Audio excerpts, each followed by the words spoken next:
S'il te plaît. Je pense que ton niveau, il faut que tu ailles débattre avec continuer avec ceux qui ont le petit niveau parce que je peux pas Mais dis continuer à ça. perdre le temps dans ce genre de Ah, conditions-là mais parce que en fait, c'est toi. C'est toi. quand on mélange ignorance et mauvaise foi, Ce ça n'a n'est aucun pas de la sens. mauvaise foi, en fait. Il n'y a pas ces dates-là dans la Bible. Si tu ne connais pas Historiquement, répondre à une c'est question, historiquement regarde. que tu as utilisé. Maintenant, tu dis Moi, tu que ne sais pas historiquement, répondre. on ne peut pas prouver l'existence de Jésus. Et toi, tu t'en prends des éléments historiques pour venir mettre ça dans le débat. Et tu me dis que non, on ne peut pas prouver historiquement que Jésus existait. En fait, ça Ça ne a quel sert à sens? rien. Ça a quel Ça ne, sens, Médusa? Tu t'es pris toi-même dans ton propre piège, en fait. Ça a quel sens? ça- ça ne sert à Donne-moi ces rien. deux Je dates-là. En vais te fait, donner. Attends, donne-moi ces deux dates-là dans la Bible, c'est tout. je t'ai Donne-moi laissé ces deux parler, non? dates. Je t'ai laissé Oui, parler, non? vas-y. Ok. Je vais te donner un conseil et j'espère vraiment que tu ne vas pas l'ignorer parce que c'est extrêmement intéressant. Dans la vie, si tu veux avoir des connaissances, il faut éviter ce que tu es en train de faire. Il faut être honnête, il faut être sincère dans la vie. La sincérité, c'est quoi? Quand tu ne connais pas, tu dis, ah, je ne suis pas au courant, je ne sais pas. Je vais aller me renseigner peut-être. Quand j'aurai peut-être des connaissances sur cette question, on va en reparler. Est-ce que tu aurais d'autres aspects de la vie de Jésus, n'est-ce pas, que tu considères il n'a pas existé? C'est ce qu'il faut dire. Mais quand tu ne sais pas, il faut éviter de blablater, de dire des bêtises. Oh non, on n'a pas mentionné de date. Dans Matthieu chapitre 2, je t'ai fait lire Matthieu chapitre 2, verset 1. Et ça, c'est une séquence que je n'aime pas. Ce que je déteste, c'est quand on arrive à un moment où dans le débat, on commence à faire l'histoire du débat. Je t'ai dit ceci, j'ai fait ceci, après on a fait ceci. C'est une séquence ridicule.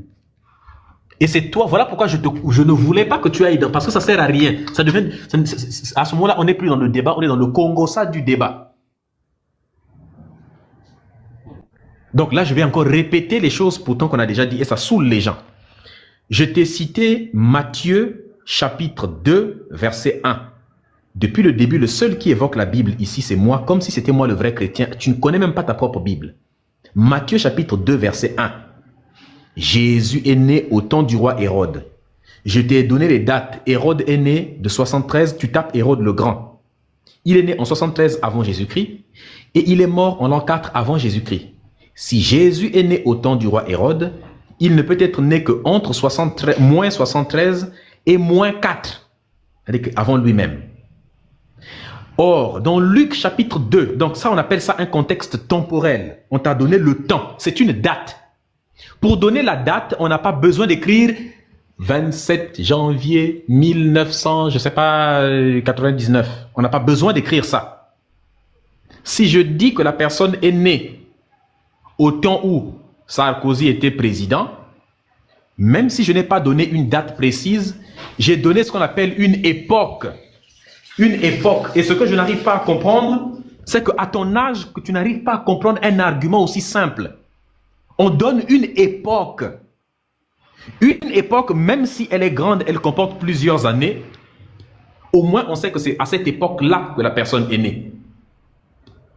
Donc si je dis que Eau Précieuse est né au temps où Sarkozy était président, on sait que c'est seulement entre les 4 années où il était président. Parce qu'avant, il n'était pas président, après, il n'était pas président, mais c'est entre le début de son mandat et la fin de son mandat que tu es né. Donc, on n'a pas donné la date précise, mais on a donné l'époque de ta naissance. On a donné une séquence du temps. Donc, Luc lui dit non. Jésus n'est pas né dans la séquence de temps qui se situe entre 73 et l'an 4 avant Jésus-Christ. Lui, il dit, Jésus, il est né pendant le recensement de Quirinus, quand il y avait eu un édit de César. N'est-ce pas? Où il demandait de recenser toute la terre. Eh bien, Quirinus était gouverneur de Syrie. Et c'est pendant que Quirinus était gouverneur de Syrie et qu'il a dirigé ce recensement que Joseph et puis Marie sont partis se recenser là-bas. On dit d'accord, mais on sait quand est-ce que le truc de Quirinus a eu lieu. Quirinus, il était gouverneur de Syrie en l'an 6 après Jésus-Christ. Donc si tu dis que Marie était enceinte et qu'elle est partie se recenser enceinte, comme il est dit dans Luc chapitre 2, du verset 1 à 5, que Jésus est parti se recenser, Marie et son copain est parti se recenser avec l'enfant dans le ventre, En l'an 6 après Jésus-Christ. Donc Jésus ne peut être né que en l'an 6, pas avant. Mais ça pose un problème. Il y a un écart de plusieurs siècles entre l'an 4 avant Jésus-Christ et l'an 6 après Jésus-Christ.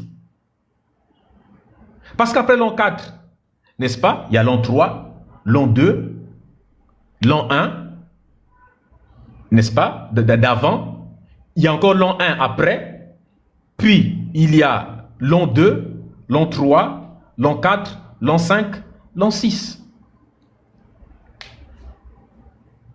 Donc, il ne peut pas être né avant et puis après, ça n'a pas de sens. Il est né quand? Pendant l'époque d'avant ou l'époque d'après? Parce que regarde cet écart temporel. C'est ça qu'on te demande. Là, maintenant, il y a les chrétiens comme toi qui viennent pour dire, écoutez les gars, nous, on a bien maîtrisé notre christianisme, on a compris les trucs, et nous avons mis en place un calendrier. C'est Denis le Petit. Dans ce calendrier-là, on dit Jésus est né en l'an 1. Voilà pourquoi on dit l'an 1 avant Jésus-Christ ou après Jésus-Christ. Et vous avez l'habitude d'utiliser le calendrier des chrétiens pour dire, oui, mais si Jésus n'existe pas, je répète ta phrase, si Jésus n'existe pas, pourquoi on dit avant et après Jésus-Christ? On t'a répondu. Maintenant, on te pose la question, si Jésus a existé, réponds-nous simplement. Est-ce qu'il est né avant, entre l'an 73 et l'an 4, comme le dit Matthieu? Ou bien il est né en l'an 6, comme le montre Luc, pendant le recensement de Quirinus? Ou bien il est né en l'an 1 de lui-même, comme les chrétiens tels que Denis le Petit l'ont mis? Pour toi, laquelle des trois dates est vraie? La question est simple. Si tu ne réponds pas, je serai obligé de te faire descendre parce que c'est ce que tu veux. J'ai compris que c'est ce que tu souhaites, tu veux descendre, mais tu veux simplement me fatiguer pour que ce soit moi qui te descende. Est-ce que tu peux répondre, s'il te plaît? T'es pas coupé, s'il te plaît. Oui, mais tu peux terminé. Aussi... Je chute. Ma question est précise. Est-ce que tu peux répondre à cette question sans faire ce que tu as fait tout à l'heure, c'est-à-dire rentrer dans un charabia inimaginable? Simplement, directement à la question. Jésus est né quand parmi ces trois dates? Laquelle est vraie? Quand tu prends la parole, évite-le. Alors tu as dit ceci, et puis allez, tu as menti sur moi, tu as fait... Si tu veux montrer ça, tu feras ça après. Mais commence par répondre directement à la question, et après la réponse, tu peux, pour toi, me parler même pendant 1 heure de temps. Est-ce que tu peux me dire quand est-ce que Jésus est né parmi ces trois dates? On t'écoute? Je vais réitérer encore ma question. Trouve-moi ces dates-là dans la Bible. C'est la question que je t'ai posée, Médusa.